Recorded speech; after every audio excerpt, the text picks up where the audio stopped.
আপনি অনেক দিন ধরে ওয়েট লস করার চেষ্টা করছেন কিন্তু কোনোভাবেই আপনার ওয়েট লস হচ্ছে না। সব কিছুই আপনি বারবার চেষ্টা করেও ফেল করছেন। কখনো ভেবেছেন এই প্রবলেমগুলো কেন হচ্ছে, কেন আপনি ওয়েট লস করতে পারছেন না? হয়তোবা আপনি এরকম কিছু ভুল করছেন, কিছু মিস্টেক্স করছেন, যার কারণে আপনার ওয়েট লস আরও ডিফিকাল্ট হয়ে যাচ্ছে। সো আজকের এই ভিডিওতে আমি কথা বলবো চারটা খুবই কমন মিস্টেক্স নিয়ে, যেটা আমরা ইউজুয়ালি আমাদের ফ্যাট লস জার্নিতে করে থাকি। এবং আমি কথা বলবো ওই প্রবলেমসগুলো, ওই মিস্টেক্সগুলো কীভাবে সলভ করে আমরা আমাদের ওয়েট লসকে আরও দ্রুত আর ইফেক্টিভ করতে পারি। এবং আমি কথা বলবো দুটি খুবই ইম্পর্টেন্ট সায়েন্টিফিক টার্ম নিয়ে, যেটা জানার পর হয়তো আপনার ওয়েট লসের উপর পারসেপশনটাই চেঞ্জ হয়ে যাবে। সো আর দেরি না করে let's get into the video. আসসালামু আলাইকুম everyone, welcome back to my channel. যদি আপনারা নতুন হয়ে থাকেন, make sure you subscribe to my channel. এই ভিডিওটিতে আমি অনেকবারই ক্যালোরি নিয়ে কথা বলেছি। সো এই ভিডিওটি ভালো মতো বোঝার জন্য আপনার ক্যালোরি নিয়ে একটি ক্লিয়ার কনসেপ্ট এবং ক্লিয়ার আইডিয়া থাকা উচিত। ক্যালোরি কি? যখন আমরা খাবার খেয়ে থাকি তখন আমাদের বডি ওই খাবারগুলোকে এনার্জিতে কনভার্ট করে এবং ওই এনার্জি থেকেই আমরা আমাদের দৈনন্দিন কাজগুলো করতে পারি। এখন কোন খাবারে কতটুকু এনার্জি আছে বা আমরা কতটুকু এনার্জি পাচ্ছি সেটা কিভাবে বুঝবো? সেটা বোঝার জন্য আমরা ক্যালোরি ইউজ করি, বা আপনি বলতে পারেন যে কতটুকু এনার্জি আমরা পাচ্ছি সেটা মাপার জন্য আমরা ক্যালোরি ইউজ করে থাকি। তো সোজা ভাষায় বলতে গেলে ক্যালোরি হচ্ছে এনার্জির একক অথবা ইউনিট। ধরেন আপনি 100 গ্রাম অথবা 1 কাপ ভাত খেয়েছেন। এখন ওই 1 কাপ ভাত থেকে আপনি 120 থেকে 130 ক্যালোরিজের মতো পাবেন, যেই ক্যালোরিজগুলো আপনাকে এনার্জি দিবে আপনার ডেইলি কাজগুলো করার জন্য। সো ফার্স্ট মিস্টেক হচ্ছে আমরা খুব কম অথবা খুব বেশি ক্যালোরি কনজিউম করে ফেলি। সো আমরা তো সবাই জানি যে আমরা খুব বেশি ক্যালোরি যদি আমরা কনজিউম করি তাহলে আমাদের ওয়েট লস বা ফ্যাট লস কখনোই পসিবল হবে না। সো আমাদের মাস্ট ক্যালোরি ডেফিসিটে থাকতে হবে। কিন্তু কিছু মানুষ দ্রুত ওয়েট লস করার জন্য বা দ্রুত ফ্যাট লস করার জন্য তারা খুব বেশি ক্যালোরি ডেফিসিটে চলে যায়। এখন এতে প্রবলেম যেটা হয়, তাদের বিএমআর ফল করে, মানে তাদের বিএমআর কমে যায়। এতে তাদের ওয়েট লস আরও ডিফিকাল্ট হয়ে যায়। কিন্তু এই বিএমআরটা কি, আর এই বিএমআর এর সাথে আমাদের ওয়েট লসের কি সম্পর্ক? আর যদি এই বিএমআর কমে যায় তাহলে কিভাবে আমাদের ওয়েট লস বা ফ্যাট লস ডিফিকাল্ট হয়ে যায়? সো যেমনটি আমি বলেছিলাম, আমি দুইটি সায়েন্টিফিক টার্ম নিয়ে কথা বলবো। এর মধ্যে একটি হচ্ছে বিএমআর, যার মানে হচ্ছে বেসাল মেটাবলিক রেট। আপনি যখন রেস্টে থাকেন আপনার বডি ন্যাচারালি ক্যালোরিজ বার্ন করে। আমাদের বডির ইন্টারনালি যেই কাজগুলো হয়, যেমন ব্রিদিং, সেল প্রোডাকশন বা ব্লাড সার্কুলেশন, এইসব কাজের মাধ্যমে আমাদের বডি নর্মালি কিছু ক্যালোরিজ বার্ন করে, আর সেই ক্যালোরিগুলোই হচ্ছে বেসাল মেটাবলিক রেট অথবা বিএমআর।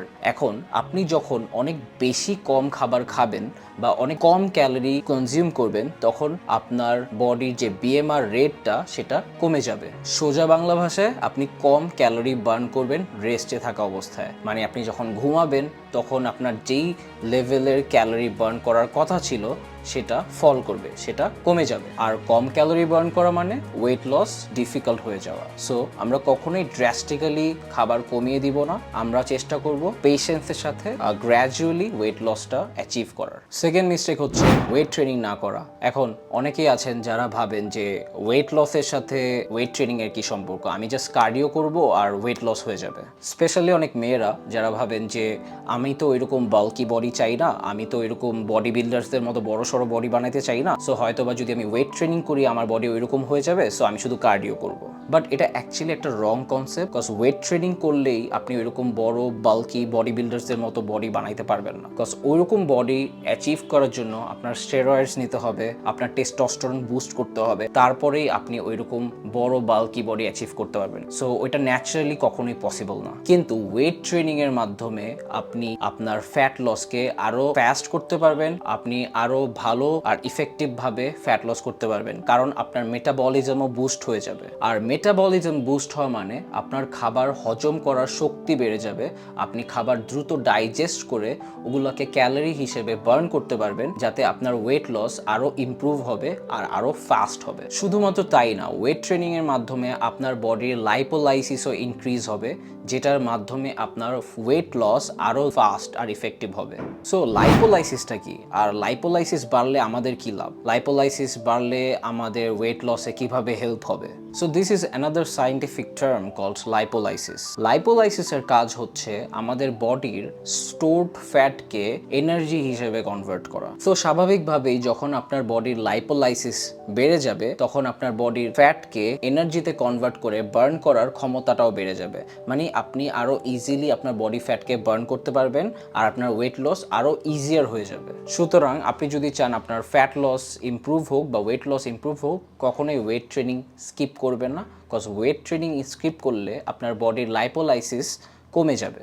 থার্ড মিস্টেক হচ্ছে ওয়েট স্কেলের উপর অনেক বেশি ডিপেন্ডেন্ট থাকা। আপনারা অনেকেই এই ভুলটা করে থাকেন যে আপনি 3-4 দিন ডায়েট করলেন বা এক সপ্তাহ ডায়েট করলেন, তারপরে আপনি ওয়েট চেক করলেন, তারপরে দেখলেন যে ওয়েটটা কমলো না, তারপরে ফ্রাস্ট্রেটেড হয়ে গেলেন। সো এই মিস্টেকটা করা যাবে না। এই ফ্রাস্ট্রেশন আর ডিমোরালাইজেশন থেকেই পরে আপনি আপনার ডায়েট ওয়ার্কআউট প্ল্যান লম্বা সময়ের জন্য মেনটেন করতে পারেন। হ্যাঁ, আপনার অবশ্যই প্রোগ্রেসটা চেক করতে হবে যে আপনি যে এতদিন ধরে ডায়েট ফলো করছেন বা ওয়ার্কআউট ফলো করছেন সেটার রেজাল্ট কি আপনি পাচ্ছেন কিনা। সেটার জন্য বেটার অ্যালটারনেটিভ হচ্ছে আপনার ছবি দিয়ে আপনি যাচাই বাছাই করতে পারবেন। আপনি একটা বিফোর অ্যান্ড আফটার পিকচার দিয়ে আপনি ইজিলি দেখতে পারবেন যে আপনি কতটুকু রেজাল্ট পাচ্ছেন। আর আপনি চাইলে আপনার আগের ড্রেস পরেও দেখতে পারেন যে এখন কি ওই ড্রেসগুলো আপনাকে বেটার ফিট করছে কিনা। হয়তো বা আপনার আগে এরকম কোনো ড্রেস ছিল যেটা আপনার টাইট হতো, যদি এখন সেই ড্রেসটা আপনার এখন লুজ হয়, দ্যাট মিনস আপনার ওয়েট লস জার্নিতে আপনি রাইট ট্র্যাকে আছেন। এভাবে আপনারা দেখতে পারেন যে আপনার রেজাল্ট আদৌ ঠিক মতো পাচ্ছেন কি না।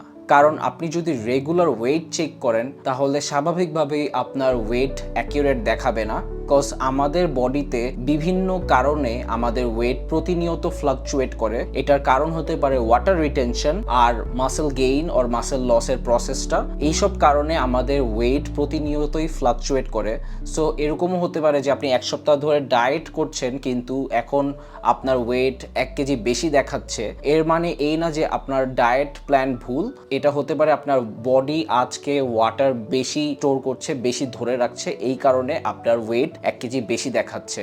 So weight scale properly check করার মেথড হচ্ছে মিনিমাম 2 সপ্তাহ বা 1 মাস পর পর ওয়েট চেক করা। শুধুমাত্র তখনই আপনি অ্যাকিউরেট একটা রেজাল্ট দেখতে পারবেন। সো ফোর্থ মিস্টেক হচ্ছে আনরিয়ালিস্টিক এক্সপেকটেশন রাখা আর শর্টকাট খোঁজা। সো অনেকেই মনে করেন ওয়েট লস একটা ম্যাজিক ট্রিক, বাট আসলে এটা একটা গ্র্যাজুয়াল প্রসেস।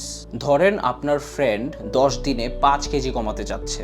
সো ওটার জন্য তার এখন অনেক এক্সট্রিম ওয়ার্কআউট প্ল্যান ফলো করা লাগবে, যেটা অনেক বেশি ইন্টেন্স ওয়ার্কআউট থাকবে, যার জন্য তার বডি এখনো রেডি না। আর তার চেয়ে বড় কথা, তার ফলো করা লাগবে একটি ক্র্যাশ ডায়েট, যেটা তার বডির জন্য অনেক স্ট্রেসফুল হবে। এতে সে যে রেজাল্টটা পাবে সেটা অবশ্যই সাস্টেইনেবল হবে না, বরং সে অনেক হেলথ প্রবলেমসে সাফার করতে পারে। যেমন তার হরমোনাল ইমব্যালেন্স হওয়ার চান্সেস থাকবে এবং আরো অনেক ধরনের হেলথ ইস্যুস সে ফেস করতে পারে। সো আপনার একটা রিয়েলিস্টিক গোল অ্যাপ্রোচ করতে হবে, যেমন প্রতি মাসে 1 থেকে 3 কেজি একটা গুড অ্যাপ্রোচ।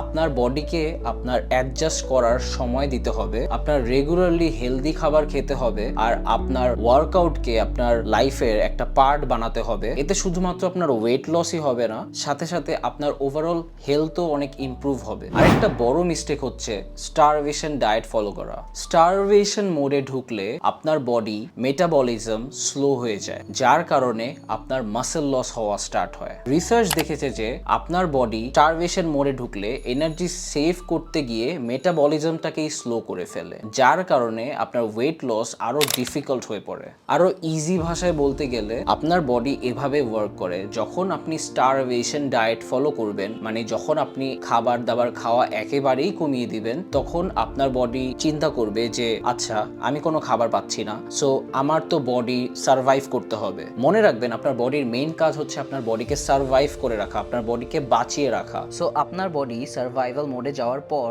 আপনার বডি করবে কি, আপনার বডির যে স্টোরড এনার্জিটা আছে ওটা বডি সেভ করার ট্রাই করবে, আর চেষ্টা করবে ওটা যাতে অনেক ইজিলি খরচ না হয়, ওটা জানি অনেক ইজিলি বার্ন আউট না হয়, তো আপনার বডি ইজিলি ক্যালোরি বার্ন করতে পারবে না। এতে আপনার ওয়েট লস অনেক ডিফিকাল্ট হয়ে যাবে আর আপনার ফ্যাট লসও হবে না। সো এই মিস্টেকসগুলো অ্যাভয়েড করে আপনারা আপনাদের weight loss and fat loss জার্নিকে আরও ফাস্ট অ্যান্ড আরও এনজয়েবল করতে পারবেন। এই ভিডিওটি যদি আপনাদের হেল্পফুল লেগে থাকে, আপনাদের ফ্রেন্ডসদের সাথে আপনারা এই ভিডিওটি শেয়ার করতে পারেন, আর অবশ্যই কমেন্ট করে জানান যে নেক্সটে কোন টপিক নিয়ে ভিডিও বানালে আপনাদের উপকার হবে। পুরো ভিডিওটি দেখার জন্য আপনাকে অসংখ্য ধন্যবাদ।